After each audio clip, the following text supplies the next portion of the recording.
अस्सलाम वालेकुम नाज़रीन, वेलकम करता हूं अपने चैनल में। नाज़रीन, उम्मीद है आप खैर से होंगे। नाज़रीन, आज का जो हमारा टॉपिक है जिसके ऊपर हम डिस्कशन करेंगे वो है कि पाकिस्तान में सैलाब क्यों आता है, इसकी वजूहात क्या है, वो कौन से काम है जिसके हम करने की वजह से जो है ना हमें ऐसी जो है मुसीबतों में हम पड़ जाते हैं और हमें ऐसी मुसीबतों के साथ वास्ता पड़ता है। तो आज के हम इस लेक्चर में हम इसी के ऊपर बात करेंगे कि वो कौन कौन सी वजूहात है। हम वजूहात का जिक्र करेंगे और ऐसे मसलों के साथ निपटने के लिए हम उसके सोल्यूशन की तरफ भी जाएंगे कि हमें और कौन कौन से इकदाम करने चाहिए ऐसे मसलों से। इस मसलों का हल क्या है और इससे हम कैसे बचेंगे, इंशाल्लाह उसके इकदाम के ऊपर भी हम बात करेंगे। तो चलिए शुरू करते हैं टॉपिक। वो कौन कौन से इकदाम है, वजूहात है जिसकी वजह से पाकिस्तान में जो है ये सैलाब आया है और इतनी बड़ी मतलब आफत आई है कि अब तक जो है लाखों लोगों को जो है नुकसान पहुंच गया है, करोड़ों मवेशी जो है वो मर गए हैं और पाकिस्तान को अरबों रुपए का नुकसान हो गया है। मुल्क का जो है 50 से लेकर 60% तक जो है मुल्क पाकिस्तान वो पानी में डूबा हुआ है। बहुत बड़ी मुश्किल है, मुश्किल में हमारा मुल्क है। तो हम वजूहात की तरफ जाते हैं कि वो कौन कौन सी वजूहात हो सकती है कि ऐसा मसला सिर्फ हमारे मुल्क को ही जो है मतलब दरपेश है। अगर हम सैलाब की बात करें तो सैलाब बहुत से मुल्कों में आता भी है, लेकिन इतना नुकसान नहीं करता है जितना जो है सैलाब हमारे मुल्क में आता है और हमारे मुल्क में नुकसान करता है। पाकिस्तान में अब तक तकरीबन अगर हम 2010 से बात करें तो 4 मरतबा अभी ये तकरीबन 15 से 20 सालों में 20-22 सालों में अब तक तकरीबन 4 मरतबा जो है वो सैलाब आया हुआ है। वो सन 2010 में आया था, 2011 में, 2012 में और अभी 2022 में। लेकिन जो अभी का जो सैलाब आया 2022, ये जो है एशिया का जो है मतलब जो एशिया के जो मुल्क है उसमें जो सबसे बड़ा जो सैलाब आया हुआ है वो यही 2022 का है। अगर हम इसकी वजूहात की तरफ जाए तो अगर हम इस्लामिक पॉइंट ऑफ व्यू से बात करें तो जो क़यामत की निशानी मोहम्मद रसूलुल्लाह सल्लल्लाहु अलैहि वसल्लम ने फरमाई है उसके पॉइंट ऑफ व्यू से अगर हम देखें तो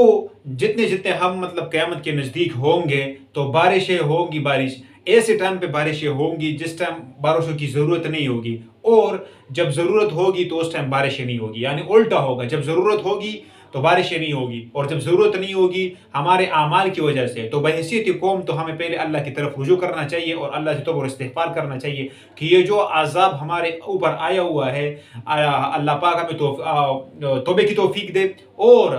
साथ साथ में जो है तौबा के साथ साथ जो और वजूहात है हम उसकी तरफ भी जाएंगे। तो सबसे पहला जो वजूह है वो है हेवी रेन, मतलब बहुत बारिशों का होना।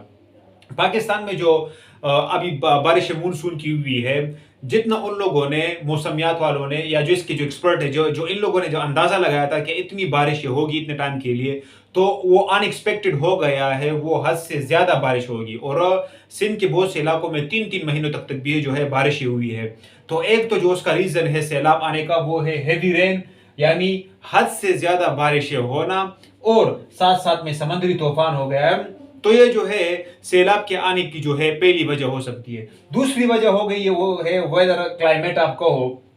मौसमियाती तब्दीली की वजह से जो है भी जो है सैलाब के जो है मतलब चांसेस होते हैं। वो इस तरह के जब मौसम की तब्दीली की वजह से ऐसा होता है कि चूंकि आजकल ज़माना बहुत तेजी से बदल रहा है, बहुत से इंसान सहूलियात की फिक्र में रहता है कि कितनी और भी सहूलियत, तो इतनी जो है फिर इंडस्ट्री जो है वो भी बन रहे हैं इंडस्ट्रियल। तो मौसम में तब्दीली की है कि जो जिस महीनों में फिर सर्दी होती थी वो आहिस्ता आहिस्ता गर्मी की तरफ जा रहा है और ज़मीन की जो नॉर्मल हरारत है, टेम्परेचर होता है, वो भी आहिस्ता आहिस्ता जो है गर्म हो रहा है। तो जब जमीन की जो है मतलब जमीन पे गर्मी होगी तो गर्मी की वजह से जब सूरज पर निकलेगा तो वो जो जमीन के ऊपर जो पानी होता है तो वो बुखारात की शक्ल में जो है वो ऊपर उड़ जाता है। तो जब फिर बारिशें होती है तो हद से ज्यादा बारिशें होती है। तो ये एक जिसको हम ग्लोबल वार्मिंग भी कहते हैं, वेदर चेंजिंग भी कहते हैं, मौसमियाती तब्दील। तो ये भी जो है एक रीजन है, वजूहात में एक रीजन है जिसकी वजह से जो है ना सैलाब का जो है आने का इम्कान होता है और उस मुल्क में जो है ना पानी हद से ज्यादा आ सकता है। तीसरे अगर हम बात कर ले वो है बर्फ के जो पहाड़ है जिसको हम इंग्लिश में फास्टर मेल्टिंग ग्लेशियर्स कहते हैं। यानी चूंकि पाकिस्तान में मैदानी इलाके भी है और पहाड़ी इलाके भी है। तो जो पहाड़ी इलाके हैं जिसके ऊपर सालों भर बर्फ पड़ती रहती है, बर्फबारी होती है, तो एक जो वजह होती है, चूंकि ग्लोबल वार्मिंग और ज़मीन की गर्मिश की वजह से और माहौल में गर्मी मतलब ज़्यादा होने की वजह से वो उसके ऊपर भी असरअंदाज होते हैं और वो बर्फ के पहाड़ जो है वो तेजी से पिघलते रहते हैं। तो चूंकि वो पानी भी फिर जो है आता रहता है और समंदर वो जो है बारिश का पानी भी हो गया है, तो इसलिए जो है ना फिर मुल्कों में जो है सैलाब आता है और उसको फिर कंट्रोल करना मुश्किल होता है। तो ये तीसरी वजह हो गई। चौथी वजह जो इसके पीछे हमें लग रही है वो है हिंदुस्तान की साजिश, इंडिया की साजिश। वो ऐसे कि जब सिंतास मुआहदा नहीं हुआ था 1960 में, तो उस टाइम जो 5 दरिया थे, रावी हो गए, सतलज और ब्यास और झेलम और चेनाब, ये जो 5 बड़े बड़े दरिया है और साथ में जो इंडस रिवर है, दरिया सिंध हो गया है, तो ये जो है इसका जो आने का रास्ता है वो भारत हिंदुस्तान के साथ है, तो उधर से ही जो है आ रहा है। तो फिर जब सन 60 में मुआहदा हो गया है तो 3 दरिया जो है या रावी, सतलज और बिहार वो उसको दे दिया गया हिंदुस्तान को, जबकि पाकिस्तान के हक में झेलम और चेनाब जो 2 दरिया है वो आ गए। लेकिन जो मेन पॉइंट है कि इन सब का रास्ता जो है वो हिंदुस्तान से होकर आता है। तो जब पाकिस्तान को पानी की जरूरत होती है तो हिंदुस्तान, चूंकि वो हमारा एक दुश्मन मुल्क है, तो उसकी वजह से वो हमें, जब पाकिस्तान को पानी की जरूरत होती है तो फिर पानी वो हमें नहीं देता, और जब हमारे मुल्क को पानी की जरूरत नहीं होती है, ऊपर से बारिशें ज्यादा होती है, तो वो उस टाइम जो है बैराज के दरवाजे खोल देते हैं, डैमों के दरवाजे खोल देते हैं और साथ साथ में जो है ना पानी का बहाव वो हमारे मुल्क की तरफ कर लेते हैं। और साथ साथ में दरियाओं का पानी का वो भी हो गया। दूसरा, पाकिस्तान में जो है, दूसरा काबल की तरफ से भी जो है ना वो पानी आता है, और साथ साथ में जो है हिंदुस्तान का पानी भी जब मुसलमानों को नुकसान पहुंचाने के लिए वो जो है ये तरीका अपनाते हैं। और आपको पता भी है हिंदुस्तान जो है वो मुसलमानों को और खासकर हमारे प्यारे वतन को फेस टू फेस या आमने सामने तो वो नहीं हरा सकता, लेकिन पीठ पीछे जो है वो ऐसे तरीके करता रहता है कि दुश्मन मतलब ऐसे वार करता रहता है कि पीठ में चुरा कोंपना, कि सामने वाले को पता भी ना चले, लेकिन उसके जो है ना मतलब मुल्क को बर्बाद करना, इसको हम हाइड्रो वार भी कहते हैं। तो ये जो 5 वजूहात है इसकी वजह से, और अभी तक हिंदुस्तान जो है इतनी मुखालिफी वो खिलाफ वर्जी कर चुका है, जो सिंतास मुआहदा अभी तक वो 4000 डैम भी जो है बना चुका है, और जो पाकिस्तान के दरिया है उसके ऊपर भी जो है ना वो डैम बना रहा है और पानी की जो है मतलब स्टोरेज करता रहता है। और जब उसको पता लगता है कि पाकिस्तान की कौन मेची हो रही है, वो जो स्टेबलाइज हो रहा है और वो आगे जा रहा है, तो वो ऐसे हथकंडे इस्तेमाल करता रहता है, कभी कश्मीर के बहाने पे, कभी जो है टेररिज्म के बहाने पे, और साथ में कभी कभी पानी के बहाने पे जो है ना वो करता रहता है। तो ये तकरीबन 5 वजूहात है जिसकी वजह से एक मुल्क में जो है सैलाब आने का खतरा होता है। और अगर हम जो है उसके और भी जो कुछ वजूहात एक्स्ट्रा हो सकते हैं, वो है कि वो हमारे अपने नुकसानात मतलब हमारे कोताही की वजह से हो रहे हैं, कि वो ये है कि पानी के करीब जो है, जो पानी का रास्ता होता है, जो दरियाओं का रास्ता हो, उधर जो है हम घर तामीरात करते रहते हैं, और पानी का जो रास्ता होता है हम उसको बंद कर लेते हैं। तो एक वजह ये भी है ना कि इसकी वजह से सैलाब आ सकता है। दूसरी वजह ये हो सकती है कि कुदरती जगहों पे हम तरक्याती मकासद के लिए उसको मका लेते, कि उधर हम होटल बना लेते हैं, बिल्डिंगें बना लेते हैं, जो कुदरती जगह होती है, जो मतलब वो आबाद करने के लिए नहीं होते हैं, वो जितना खुला रहेगा, जितना वो सरसब्ज होगा, तो वो पानी को जज़ब करेगा, सैलाब के पानी को भी वो जज़ब कर सकता है। तो एक वजह ये भी, एक वजूहात में जो है ना एक वजह ये भी है, जो कुदरती जगह है हमने उधर जो है ना मतलब बिल्डिंगें बना लिए है, इमारतें खड़ी की है, जिसकी वजह से फिर सैलाब जब भी आता है तो वो चूंकि पानी तो रास्ता मांगता है और वो होता नहीं है, तो इसीलिए फिर जो है ना पानी को कंट्रोल करना मुश्किल होता है। और साथ साथ में जो पाइपों का जो निज़ाम है, नकासी का निज़ाम है, जो पानी निकलता है ज़ेर ज़मीन, उसका जो निज़ाम है फजलात का, वो भी जो है चूंकि हमारे मुल्क में इसके ऊपर भी काम बहुत कम हो रहा है, तो ये भी जो है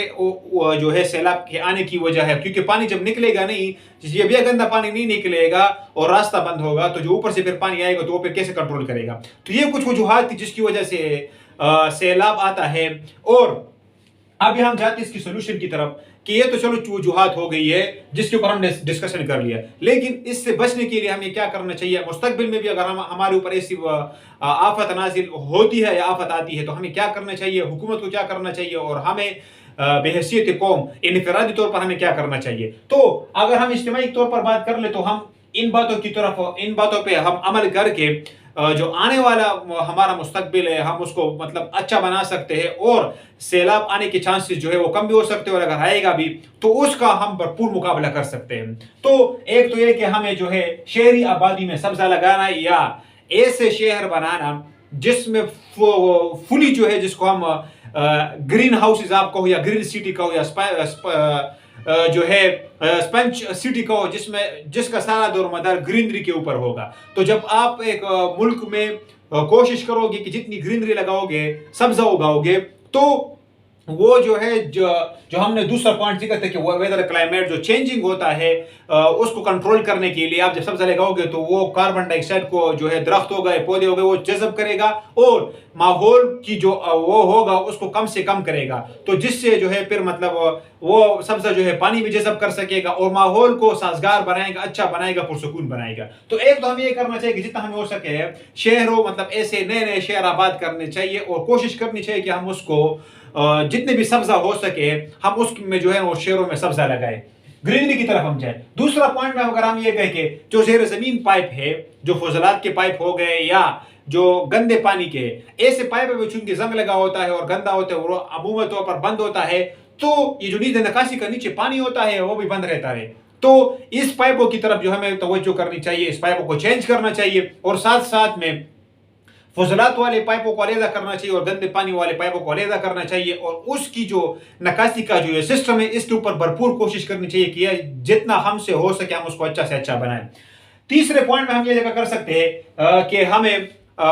इनफरादी तौर पर जिधर भी हमें मौका मिले हमें जो है पौधे लगाने चाहिए, दरख्त लगाने चाहिए, जिधर भी वो भला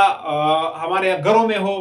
रास्ते में हो, जितने भी हमसे हो सके, प्लेटफॉर्म के ऊपर हो गए, जिधर भी हमें कोई जगह मिले कि उधर हम पौधा लगा सकते हैं और सब्जा लगा सकते हैं। हमें कोशिश करनी चाहिए कि हम जितना लगाएंगे उतना ही जो है तो हमारा मुल्क प्यारा लगेगा। और दूसरा ये है कि ये माहौल के लिए बहुत अच्छा होता है और टेम्परेचर को कम करने के लिए भी जो है ये बहुत जरूरी है। तो हमें जिधर भी मौका मिले हमें तकरीबन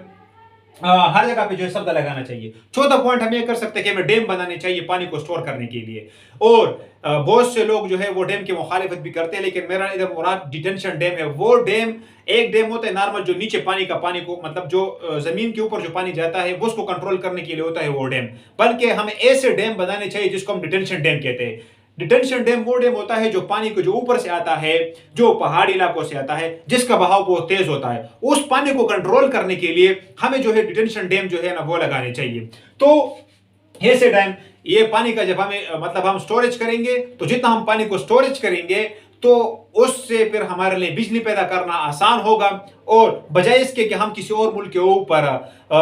दारोमदार उसके ऊपर रखें कि वो हमें तेल से बिजली पैदा करें, तो जितना हम पानी जो है उसको स्टोरेज कर सकते हैं, उसको महफूज कर सकते हैं, तो उतना ही जो है ना हमारे मुल्क के लिए अच्छा होगा। और साथ साथ में जो है अगर हम उसकी बात कर ले चाइना की, अगर उसके ऊपर भी फिर भी सैलाब आता है तो उन लोगों ने ऐसा सिस्टम बनाया हुआ है कि सैलाब के पानी को या तो उसको खेतों की तरफ जो है ना उसका रुख मोड़ लेते हैं, या चाइना में उस जगह जो पीने की जगह पानी होता है मतलब वो जिधर स्टोरेज करते रहते हैं उस तरफ जो है ना उसका रुख कर लेते हैं, या जो जंगली हयात है जो उसके पीने की जगह होता है उस पानी का रुख जो है जंगलात की तरफ कर लेते हैं। तो हमें भी जो है ना ऐसा जो है ना मतलब ऐसे इकदाम करने चाहिए जिससे हमें बार बार फिर आने वाले मुस्तकबिल में हमें ऐसी मुश्किलात का सामना ना करना पड़े। तो आज का जो हमारा लेक्चर था जिसमें हम मतलब इस बात पे हमने मतलब वो डिस्कशन किया है कि सैलाब क्यों आते हैं, तो पहले मैं आपको फिर भी समराइज कर लेता हूँ कि सैलाब आने की एक वजह, तो अगर हम दीनी बात कर लेते हैं तो ये तो क़यामत की निशानियों में होगा कि जिस टाइम जरूरत होगी पानी होगा और जिस टाइम नहीं होगी तो बारिश नहीं होगा। मतलब जरूरत होता है तो पानी होगा और पानी नहीं होगा, और अगर जब जरूरत नहीं होगा तो पानी होगा। इस्लामिक पॉइंट ऑफ व्यू से अगर हम साइंस की दुनिया में की बात कर ले तो एक जब बारिश बहुत ज्यादा होता है तो बारिश ज्यादा होने की वजह से तो फिर पानी का भी मसला हो जाता है। दूसरा वेदर क्लाइमेट, मौसम में तब्दीली की वजह से मौसम जो है सर्दी से जो है जो अमूमन सर्दी के महीने होते हैं वो भी जो है ना अभी अमूमन गर्मी में चले गए, तो जमीन की गर्माइश की वजह से जो है वो पानी बुखारात की शक्ल में उड़ जाते हैं और पानी फिर जो है बादल जो है मतलब वो बादल की शक्ल में तब्दील हो जाते हैं और ज्यादा से ज्यादा बारिशें होती है, फिर उसको कंट्रोल करना मुश्किल होता है। और तीसरा जो पहाड़ी बर्फ होता है, जो बर्फ के पहाड़ होते हैं जिसको हम ग्लेशियर कहते हैं, उसका तेजी से पिघलना भी जो है वो सैलाब की वजूहात में शामिल है। चौथे की अगर हम बात करें तो हमारे हिंदुस्तान की वजह से, चूंकि वो पानी का रास्ता जो है वो इस तरफ ही है, तो उस वजह से भी जो है ना मतलब हमें बहुत मुश्किलात का सामना करना पड़ता रहता है। तो अभी तक हिंदुस्तान 4000 डैम बना चुका है और अभी तक हमारा मुल्क 150 डैम भी जो है ना मतलब बना चुका है। हमें और डैमों की जरूरत है, हमें चाहिए कि हम और भी जो है जितना हो सके हमें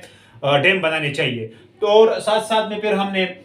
जो है और बातों में भी वो जो है ना वजाहत कर दी, और फिर हमने कहा कि सोल्यूशन की तरफ भी जाए तो हमें सर्दा लगाना चाहिए, घर में भी कोशिश करनी चाहिए कि सर्दा लगाना चाहिए, जितना हो सके हम दरख्त लगाए, दरख्त कटाई की तरफ नहीं जाना चाहिए कि हम जिधर हमें मौका मिले हम दरख्त काटें, बल्कि दरख्तों को और पौधों को उगाना चाहिए। उससे माहौलियाती आलूदगी कम भी होगी और जो हमारा जो